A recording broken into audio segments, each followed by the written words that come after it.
माझ्या सर्व ताई दादा मैत्रिणींना श्री स्वामी समर्थ। आजचा वार आहे सोमवार। तर आज मी छोट्याशा ब्लॉगमधून माझं मॉर्निंग रुटीन तुम्हाला दाखवणार आहे। तर बाहेरची झाडझटक साफसफाई सर्व काही झाली, घरातलं पण सर्व आवरून झाडझटक झाली। तर उंबरट्याला हळदीचं लेपन केलं, देवपूजा करून घेतली, देवांची आंघोळ झाली, तुळशीची पूजा, सूर्याला पाणी। त्याच्यानंतर आले मी किचनमध्ये। तर आता इथं स्वयंपाकाला सुरुवात करते। तर डांगराची भाजी बनवायला घेतली आहे। हिरवी मिरची आणि लसूण मिक्सरमध्ये बारीक वाटून घेतला। छान अशी हिरवी मिरचीची डांगराची भाजी बनवली।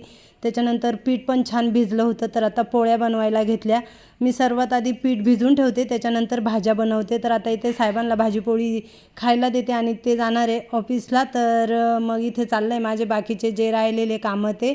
त्याच्यानंतर आधीला बनवली शेवभाजी आणि इथे मी सर्वात लास्ट किचन स्वच्छ घासला। त्याच्यानंतर बघा कोरडा करून घेतला, तर खूप मस्त किचन दिसतोय। तर आता फरची पुसायच्या आधी टॉयलेट, बाथरूम आणि वॉश बेसिन स्वच्छ करून